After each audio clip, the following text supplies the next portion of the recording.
નમસ્કાર વિદ્યાર્થી મિત્રો, સરસ્વતી ગ્રુપ ઓફ એજ્યુકેશન દ્વારા ચાલતા આ ઈ લર્નિંગ પ્રોગ્રામમાં હું બ્રિજેશ સાગળેચા આપ સૌનું હાર્દિક સ્વાગત કરું છું. આપણે ધોરણ 10 ની અંદર વિજ્ઞાન વિષયની અંદર ચેપ્ટર નંબર 13 નો અભ્યાસ કરતા હતા કે જેનું નામ છે વિદ્યુત પ્રવાહની ચુંબકીય અસરો. ઓકે, તો એની અંદર આપણે ઘણા બધા લેક્ચર જોઈ લીધા. ઓલમોસ્ટ આપણો 23મો લેક્ચર છે. તો અહીંયા સુધી પહોંચતા આપણે ઘણું બધું શીખી ગયા. વિદ્યુત પ્રવાહની ડિટેલમાં ચર્ચા કરી લીધી, ચુંબકીય ક્ષેત્ર વિશે ચર્ચા કરી લીધી, એ બે ભેગા થાય તો શું થાય એની ચર્ચા કરી લીધી. ઘણા બધા વિદ્યુત મોટર ને જનરેટર ને સોલેનોઇડ ને એવા સાધનો ભણી ગયા. ત્યારબાદ આપણે ઘરનું વાયરિંગ કેવું હોય એ જોયું. અને હવે આપણે ઘરના વાયરિંગમાં એટલે કે ઘરેલું પરિપથ છે વિદ્યુત પરિપથ, એમાં આપણે ચર્ચા કરતા હતા કે જેમાં આપણે લાસ્ટ લેક્ચરની અંદર આપણે ફ્યુઝ કોને કહેવાય એના વિશે સમજ્યા, ઓવરલોડિંગ ઘટના શું છે, શોર્ટ સર્કિટ ઘટના શું છે એ આપણે જોયું. તો એને લગતા જ આ જે પ્રશ્ન આપણે કન્ટિન્યુ કરશી. ઓકે, આ બધા છેલ્લા શ્વાસ છે, આખા ચેપ્ટરના છેલ્લા શ્વાસ. બરોબર, ચાલો. તો અહીંયા ઘરેલું વિદ્યુત પરિપથ છે એના ઓવરલોડિંગ માટે જવાબદાર 3 પરિબળો આપણે કહેવાના છે કે ઘરેલું વિદ્યુત પરિપથમાં ઓવરલોડિંગ થાય તેના માટે કઈ કઈ ઘટનાઓ જવાબદાર છે. ઓવરલોડિંગ એટલે શું? પહેલા મેં તમને કીધું હતું, તમે જાણો જ છો કે કોઈ વધારે પાવર રેટિંગ વાળા જેમ કે ગીઝર, ફ્રીજ જેવા કોઈ સાધનો છે કે જેને વધારે વિદ્યુત પ્રવાહ જોઈએ, જે બહુ ભૂખા હોય, એને થોડું કઈ વિદ્યુત પ્રવાહ તમે એટલે કે એને વિદ્યુત પ્રવાહ શું કરશે તો કે એકયારે ચાલુ કરો એટલે એકી સાથે ચાલુ કરો એટલે બધો વિદ્યુત પ્રવાહ પરિપથમાંથી ખેંચી લેશે બુગડીંગ કરતા. ઓકે, તો એકી સાથે વિદ્યુત પ્રવાહ ખેંચાઈ જાય તો એકી સાથે વિદ્યુત પ્રવાહ આવે કોઈ પણ વસ્તુમાં તો એ વસ્તુ ગરમ થાય અને આગ લાગવાની શક્યતા રહે. તો આપણે ઓવરલોડિંગની ઘટના જોઈ હતી. તો ઓવરલોડિંગ થવા માટે કયા કયા 3 પરિબળો જવાબદાર છે આપણે એ કહેવાનું છે. તો એમાં સૌથી પહેલું છે લાઈવ વાયર અને ન્યુટ્રલ વાયર વચ્ચેનો સીધો સંપર્ક. સીધી વાત છે ભાઈ, વાર્તા અહીંથી ચાલુ થઈ હતી કે લાઈવ વાયર અને ન્યુટ્રલ વાયર ભેગા થઈ જાય, કોઈ પણ કારણોસર એનું અવાહક પર નીકળી જાય એટલે એ બે ભેગા થાય એટલે શોર્ટ સર્કિટ થાય. શોર્ટ સર્કિટની અંદર વિદ્યુત પ્રવાહ વધી જાય તો આગ લાગવાની શક્યતા રહે. બીજું, પુરવઠા વોલ્ટેજમાં અચાનક મોટો વધારો. પુરવઠો વોલ્ટેજ એટલે તો કે ભાઈ આપણે ઉપરથી આવતો વોલ્ટેજ એટલે કે થાંભલામાંથી આપણે જે વોલ્ટેજ આવે છે, હવે થાંભલામાંથી પણ પાવર સ્ટેશનમાંથી આવતો હશે તો એ પાવર સ્ટેશનમાંથી અચાનક વોલ્ટેજમાં વધારો કરવામાં આવે, અચાનક વોલ્ટેજ વધી જાય. ખબર નહીં, એ બધું તો બિચારા વ્યવસ્થિત જ કામ કરતા હોય, ત્યાંના જે કોઈ પણ ઓફિસરો વ્યવસ્થિત જ કામ કરતા હોય, પણ સાધન છે, આ બધા મશીન છે, ટ્રાન્સફોર્મર છે, બરોબર, તો એ બધામાં અચાનક કંઈક થોડીક માઇનોર એવી એરર આવે, કંઈક ત્રુટી આવે અને બગડિંગ કરતો એકી સાથે વધારે વિદ્યુત પ્રવાહ એટલે કે બિચારો હાલ વિદ્યુત પ્રવાહ રોકતો હોય એટલે કે ઓછો કરતો હોય ક્યારેક ન થયું ને વધારે વિદ્યુત પ્રવાહ વયો ગયો એક જ સેકન્ડ પૂરતો, તો આમ એક સાથે મોટો ઝટકો આવે. ઓકે, ઘણી વાર એવું થાય કે અચાનક આપણે ટીવી જોતા હોય મસ્ત મજાનું અને અચાનક મોટો ઝટકો આવે ને ટીવી ઉડી જાય. આપણે આમ શું થયું કે ભાઈ વોલ્ટેજ વધારે આવ્યો, ઉડી ગયું ટીવી. આમ બધા આમ બેઠા રહે, યાર જિંદગી લૂંટાઈ ગઈ. તો એવી રીતે જ્યારે ઘટના થાય એટલે કે અચાનક વોલ્ટેજમાં વધારે ધડાકો કરે એટલે કે અચાનક વોલ્ટેજ વધારે આપી દે ઉપરથી થાંભલામાંથી, અચાનક વધારે વોલ્ટેજ આવે એને તમે રોકી શકો? ન રોકી શકો. થાંભલામાંથી વધારે વોલ્ટેજ આવે તમે કેને કહેવા જાવ? અને એ વોલ્ટેજ વધારે આવે તો 1 થી 2 સેકન્ડ પૂરતો હોય, પણ 1 થી 2 સેકન્ડમાં આપણે બધા વિદ્યુત સાધનની વાટ લગાડી દઈએ. ઓકે, તો અચાનક પુરવઠા વોલ્ટેજમાં મોટો વધારો થાય તો પણ ઓવરલોડિંગ જે છે એ થઈ શકે. આ બધા માટે બચવાનો ઉપાય શું છે? ખાલી એક જ ફ્યુઝ. ત્યારબાદ એક જ સર્કિટમાં વધારે ઉપકરણો જોડવા અને તેમનો એકી સાથે ઉપયોગ કરવો. ઘણી વાર એવું તમે જોયું હશે કે કોઈ એક્સટેન્શન બોર્ડ હોય, રકાબી આવે તો એક્સટેન્શન બોર્ડ કોમ્પ્યુટરમાં કે એમાં તમે કોઈ યુઝ કરતા હોય તો એમાં એક સાથે બધા પ્લગ તમે ઉપયોગ કરો, પણ ઘણા તો એમાંય ઉસ્તાદ હોય, એક્સટેન્શન બોર્ડમાંથી પણ બીજું એક્સટેન્શન બોર્ડ કનેક્ટ કરે એટલે ચોરનો ભાઈ ઘંટી ચોર એના જેવું કરે. તો બિચારો સાધન કન્ફ્યુઝ, વિદ્યુત પ્રવાહ કન્ફ્યુઝ થઈ ગયો, અમારે જવાનું કઈ બાજુથી આટલા બધા રસ્તા. હવે તો એટલે કે બહુ વધારે વોલ્ટેજ ઉપાડે એકી સાથે, બહુ વધારે વિદ્યુત પ્રવાહ ઉપાડે. તમે કોઈ એક્સટેન્શન બોર્ડ હોય, એક્સટેન્શન બોર્ડ એટલે ખબર ને કે જેવું રકાવી જેવું કે ગમીને બહુ મોટું દોરડું લંબાવીને તમે કામ કરી શકો, એમાં એક્સટેન્શન બોર્ડમાં પણ તમે એક્સટેન્શન કરો તો વિદ્યુત પ્રવાહ છે એ વધારે આવે એટલે ત્યાં પણ ઓવરલોડિંગની ઘટના થઈ શકે. એટલે તમે જોજો ઘણી વાર જોયું હશે કે તમે પીસી ઘણા બધા પ્લગ એકી સાથે લગાડ્યા હોય તો નાનો એવો ઝટકો આવે કે માઇનોર એવી લાઇટ ડીમ થઈ જાય.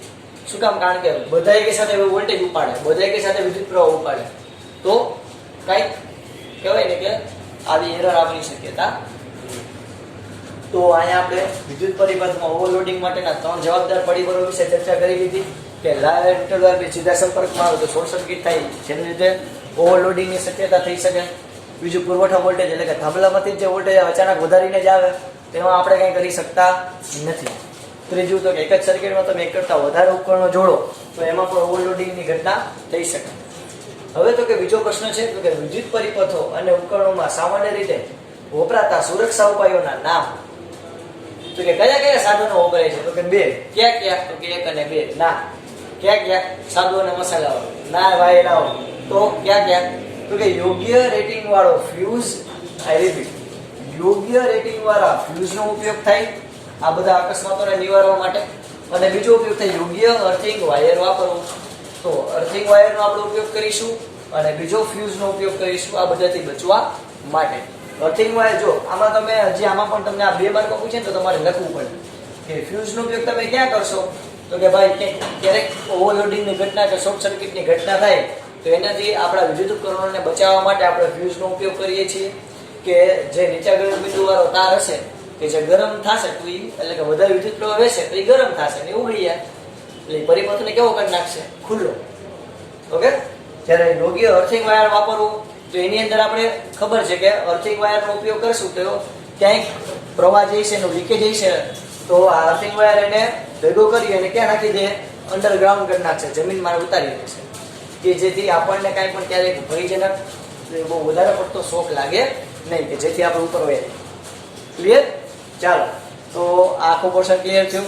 હવે તો કે આપણા ચેપ્ટરનો લાસ્ટ ક્વેશ્ચન કરવાના છીએ. સાચું છે ને બોલો? યાર ઇતની ખુશી, હા ઇતની ખુશી. આપણા ચેપ્ટરનો લાસ્ટ ક્વેશ્ચન, ઓવરલોડિંગને નિવારવા માટે રાખવી પડતી સાવચેતી.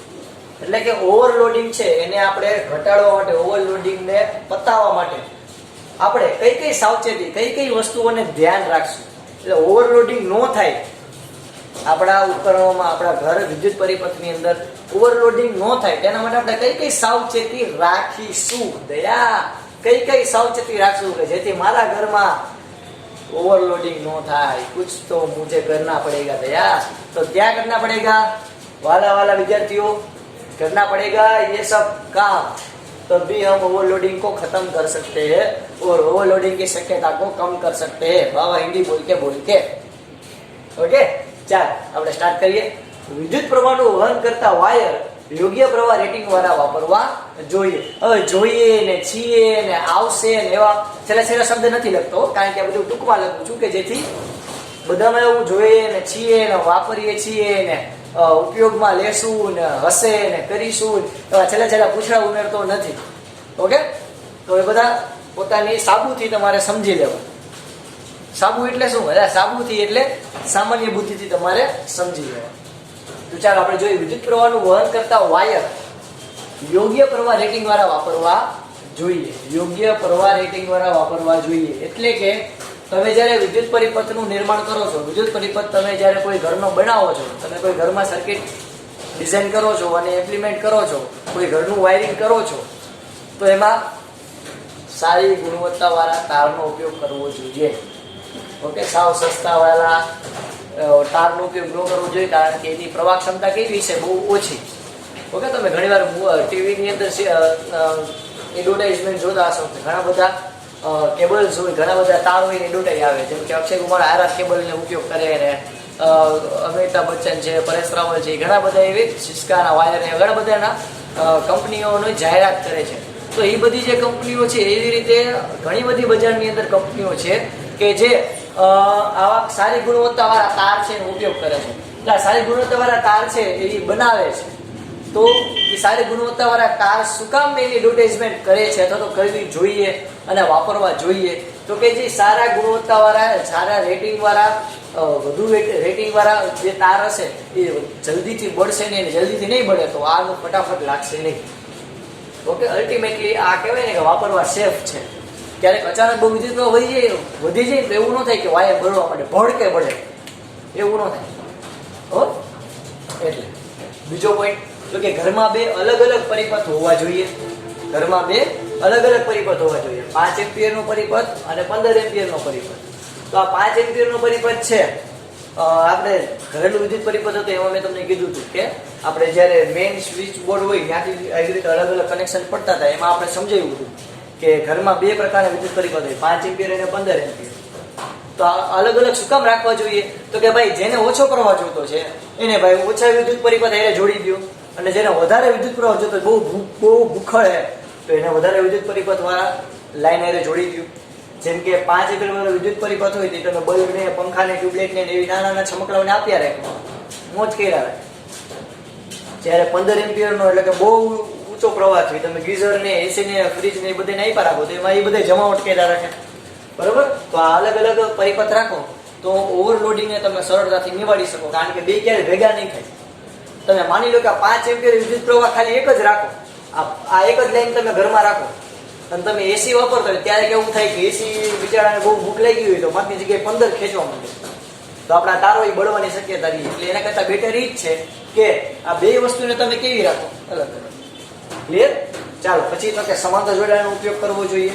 એ તો આપણે બધા જાણો છો, સમાંતર જોડાણનો ઉપયોગ કરશે એટલે પ્રવાહ ડિવાઈડ થઈ જશે અને બધે એક સરખા વોલ્ટેજ મળશે. કારણ કે સમાંતર જોડાણમાં તમે જાણો છો કે સમાંતર જોડાણની અંદર વોલ્ટેજના ભાગ પડે અને વિદ્યુત પ્રવાહ I કેવો રહે? અચળ, બદલે નહીં. ક્લિયર? ત્યારબાદ યોગ્ય પ્રવાહ રેટિંગ વાળો ફ્યુઝ વાપરવો જોઈએ. મેં તમને પહેલા જ કીધું કે ઓવરલોડિંગ ને શોર્ટ સર્કિટની ઘટના છે એને નિવારવી હોય, એને પતાવવી હોય, એને આવાજ ન દેવી હોય આપણી સર્કિટની અંદર, એને ભૂસવા જ ન દેવી હોય તો આપણે જે તાર, મેઇન તાર જે આવે, મેઇન લાઈન, એની સાથે તમારે ફ્યુઝ રાખવું જોઈએ. જે આપણે ઘરેલું પરિપથમાં જોયું હતું અને રાખવું જોઈએ ભાઈ, નતો તો બધાના સરનામા હોય. ઓકે? તો યોગ્ય પ્રવાહ રેટિંગ વાળો ફ્યુઝ વાપરવો જોઈએ. ત્યારબાદ ઊંચા પાવર રેટિંગ ધરાવતા સાધનો જેવા કે ફ્રીજ, એસી, ગીઝરને એકી સાથે ચાલુ કરવા જોઈએ નહીં. કારણ કે તમે આ બધા, એક તો આ બધા ડેન્જર નોટું હોય, તો બધી ડેન્જર નોટું, બધા વધારે વિદ્યુત પ્રવાહ ખેંચે એવા. હવે બધાને તમે એકી સાથે ચાલુ કરો તો બધા એકી સાથે 15 એમ્પિયર ઉપાડે, ઓલો વિદ્યુત પ્રવાહ બિચારો ડૂબાઈ જાય, ખેંચાઈ જાય, કુપુષણનો શિકાર થઈ જાય. ઓકે? તો એને લીધે વિદ્યુત પ્રવાહ બિચારો ક્યાંય જાય તો જાય કાં, કન્ફ્યુઝ થઈ જાય. તો એને લીધે ઓવરલોડિંગની શક્યતા રહે. તો એવું ન થાય એના માટે બધા જે આ હાઈ કરંટ જે હોય એ લેતા હોય, ફ્રીજ છે, ગીઝર છે, એસી છે, બધાને એકી સાથે ચાલુ ન કરવા, પણ હપ્તે હપ્તે એટલે કે સ્ટેપ બાય સ્ટેપ થોડી વાર પછી ચાલુ કરવા જોઈએ. ત્યારબાદ એના આગળનો એક પોઈન્ટ તો ખવાઈ ગયો. ઘણા બધા વિદ્યુત સાધનો એક જ પરિપથમાં ન વાપરવા જોઈએ. ઘણા બધા વિદ્યુત સાધનો એક જ પરિપથમાં ન વાપરવા જોઈએ. જે આપણે પહેલા હમણાં જ ભણી ગયા કે આમાં આપણે હમણાં જોયું કે એક્સટેન્શન બોર્ડ હોય એમાં તમે બધા પ્લગ હોય એક સાથે ચાલુ કરી નાખો, બધા વિદ્યુત પ્રવાહ વધારે લેતા હોય તો ક્યારેક એવું બને બધે ઝટકો ખાય. તમે ક્યારેક એવું જોયું છે કે તમે કોમ્પ્યુટર વાપરતો અચાનક ઝટકા મારે. ઓકે? કારણ કે વિદ્યુત પ્રવાહની ક્યારેક એવું શોર્ટેજ થાય, ઓવરલોડિંગની ઘટના થાય તો બધા વિદ્યુત સાધનોને એક જ પરિપથમાં, એક જ લાઈનમાં જોડવા જોઈએ નહીં. ત્યારબાદ દર 5 થી 6 વર્ષે તાર બદલવા જોઈએ. ઓકે? જો પોસિબલ હોય અને કરવું જ જોઈએ, જો કે આઈડિયલી કે દર 5 થી 6 વર્ષે જે આપણા તાર હોય તારને બદલાવા જોઈએ કે જેથી માર્કેટની અંદર ટેકનોલોજીમાં પણ અપગ્રેડ થયું હોય.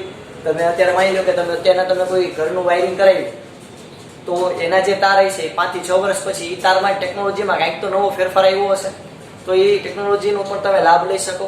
અને બીજું એ કે જે તાર હોય એ તારની થોડીક કાર્યક્ષમતા ઓછી થઈ ગઈ હોય તો બેટર એ છે કે તમે દર 5 થી 6 વર્ષે તારને બદલાવા જોઈએ.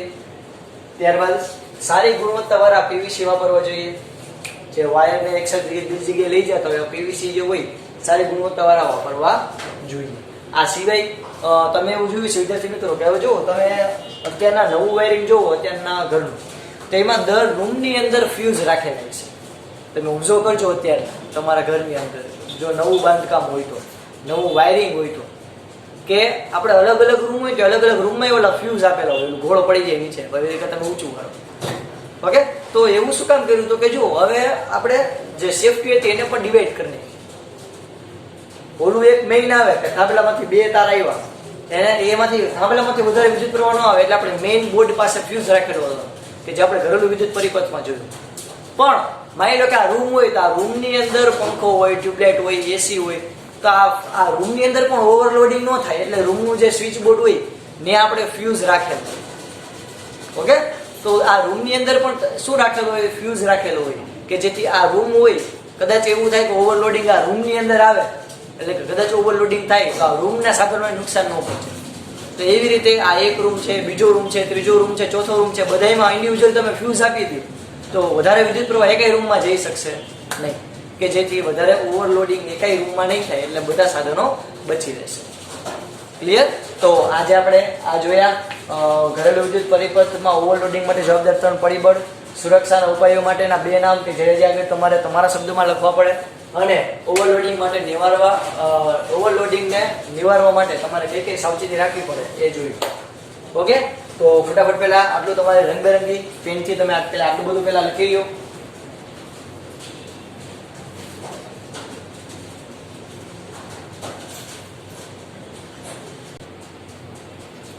ચાલો વિદ્યાર્થીઓ, તો આપણે આટલું બધું ભણી ગયા.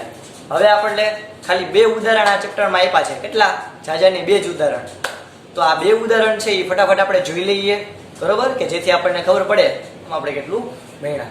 તો સૌથી પહેલા આપણે ચર્ચા કરીએ પહેલું ઉદાહરણ. તો પહેલા ઉદાહરણમાં આપણને રકમમાં એવું કીધેલું છે કે કોઈ પૂર્વથી પશ્ચિમ દિશાની અંદર વિદ્યુત પ્રવાહ વહે છે. ઓકે, કઈ? તો કે પૂર્વથી પશ્ચિમ દિશાની અંદર વિદ્યુત પ્રવાહ વહે છે. તો ચાલો આપણે તેના લખીએ થોડું. ઉદાહરણ નંબર 1 શું કહે છે? તો કે જો પહેલા 4 દિશા લો, અને હું લઉં પૂર્વ, આવશે પશ્ચિમ, આવશે ઉત્તર, અને આ આવશે દક્ષિણ. આપણને રકમ એવું કીધેલું છે કે પૂર્વથી પશ્ચિમ વિદ્યુત પ્રવાહની દિશા છે.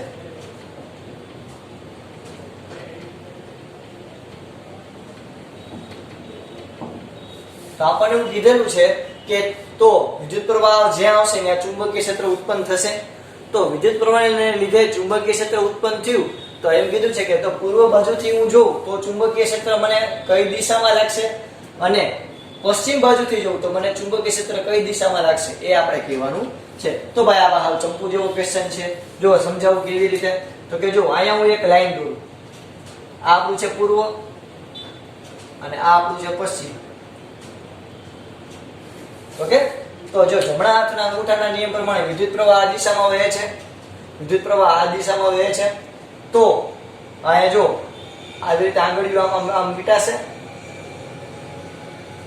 બરોબર. તો વિદ્યુત પ્રવાહની દિશા કઈ રીતના આવશે? તો કે આ વિદ્યુત પ્રવાહ આમ વહેતો હોય તો ચુંબકીય ક્ષેત્ર આવી રીતે ઉત્પન્ન થશે સમઘડી દિશામાં. ઓકે, તો અહીંયાથી હું જોઈશ, અહીંયાથી માફ કરશો, આ મને સમઘડી દિશામાં ચુંબકીય ક્ષેત્ર ઉત્પન્ન થયું જણાય. જો આવી રીતે આમ રાખું તો મને સમઘડી દિશામાં ચુંબકીય ક્ષેત્ર ઉત્પન્ન થયું કહેવાય. ઓકે, આઈ થિંક એવું જ કંઈક આપેલું છે, પૂર્વથી પશ્ચિમ દિશા તરફ વહે છે, બરોબર. ઓકે, તો આવી રીતે ચુંબકીય ક્ષેત્ર ઉત્પન્ન થશે જમણા હાથના અંગૂઠાના નિયમ પ્રમાણે.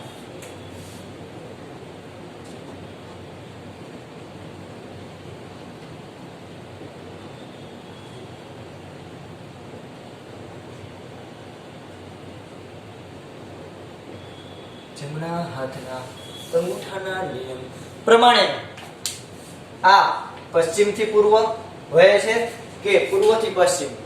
વેરી ગુડ એલાવ, તમે યાર શું અઠિયા મારો.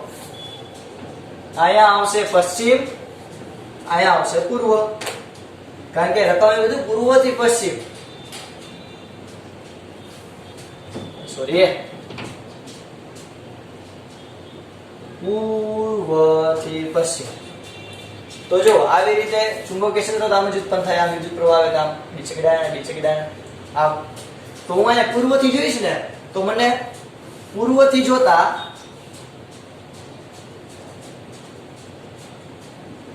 મને ચુંબકીય ક્ષેત્ર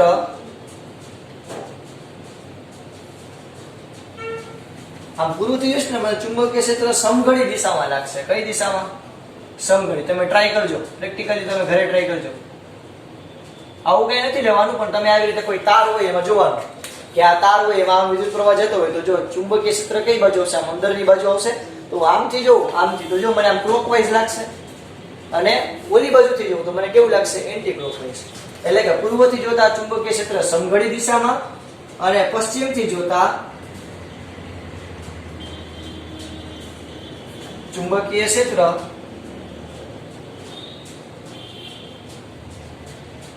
વિષમઘડી દિશામાં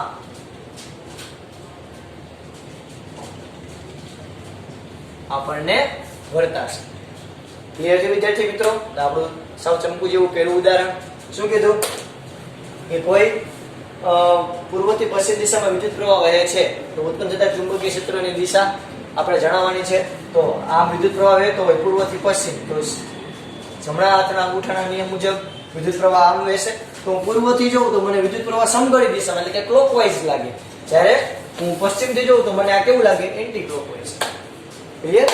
તો આ એનો આન્સર થયો. બીજો ઉદાહરણ,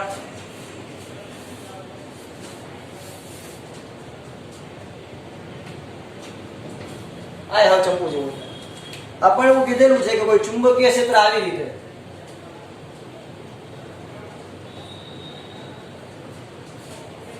ચુંબકીય ક્ષેત્ર બી, ચુંબકીય ક્ષેત્રની કેના વડે દર્શાવાય, બી. બીજું એને એકમ યાદ છે ને? લાવો, એનો એકમ છે ટેસ્લા. ઓકે, આ ચુંબકીય ક્ષેત્ર. એમાં કીધું કે કોઈ ઇલેક્ટ્રોન છે આવી રીતે ગતિ કરે, એટલે આ લંબ, એટલે કે ચુંબકીય ક્ષેત્ર માની લો કે આમાં તમને નીચે દેખાય, પણ તમે 3 ડાયમેન્શન વિચારો તો ઇલેક્ટ્રોન આમ બહાર આવતો હોય એવું. ઓકે, તો ચુંબકીય ક્ષેત્ર આમ છે, તો અહીંયા આપણે કઈ રીતે રાખશું તો કે ઇલેક્ટ્રોન ગતિ કરે, વિદ્યુત પ્રવાહ આવ્યો, તો આ આપણું ચુંબકીય ક્ષેત્ર, આ આપણો વિદ્યુત પ્રવાહ. અરે યાર કેમ ભૂલી ગયા, યાદ કરો, એમ લખી દો. ફ્લેમિંગના ડાબા હાથના નિયમ મુજબ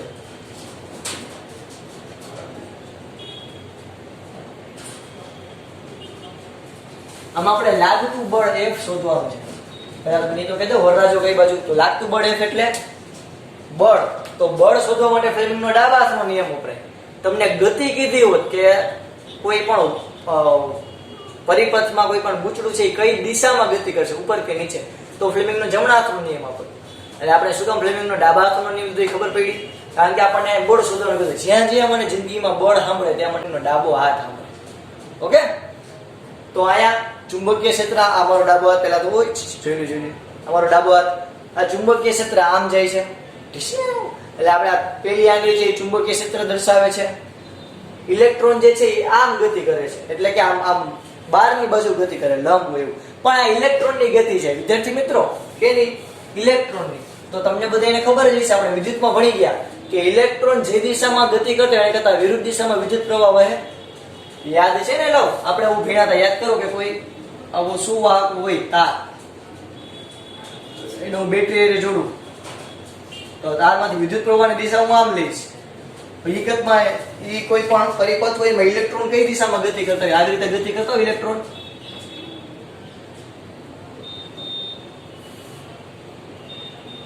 તો વિદ્યુત પ્રવાહની ઇલેક્ટ્રોનની દિશા બે કેવી હોય? વિરુદ્ધ હોય. એટલે અહીંયા ઇલેક્ટ્રોન આમ બહાર આવે છે, તેનો મતલબ એમ કે વિદ્યુત પ્રવાહ કઈ બાજુ જતો હશે? અંદર. એટલે અહીંયા વિદ્યુત પ્રવાહ કઈ દિશામાં ઉત્પન્ન થશે? અંદરની બાજુ. તો ચુંબકીય ક્ષેત્ર આમ, વિદ્યુત પ્રવાહ જે વચલી આંગળી છે વિદ્યુત પ્રવાહ દર્શાવે તો આમ. તો જો મારો અંગૂઠો કઈ દિશામાં આવ્યો? નીચેની બાજુ આવ્યો, તો એનો મતલબ એમ કે વાહક પર બળ કઈ બાજુ લાગતું હોય છે? નીચેની બાજુ. કઈ દિશામાં? નીચેની બાજુ લાગતું હશે. તો નીચેની બાજુ લાગતું હોય તેના માટે નિશાનના આવી રીતે ક્રોસ. ઓકે, કોઈ હવે હું વાહકને નીચે તો દોરી ન આપું, કારણ કે આ તો ટુ ડાયમેન્શન છે. તો ચુંબકીય ક્ષેત્ર આમ, વાહક વિદ્યુત પ્રવાહ, ઇલેક્ટ્રોનની ગતિ આમ આપ્યું છે. ઇલેક્ટ્રોન કરતા વિદ્યુત પ્રવાહની દિશા કેવી હોય? વિરુદ્ધ. એ આપણે ભણી ગયા 12મા ચેપ્ટરમાં.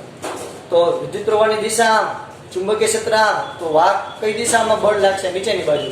તો નીચેની બાજુ બળ લાગે એના માટે આવી સંજ્ઞા છે ક્રોસ. યાદ રાખજો કે નીચેની બાજુ માટે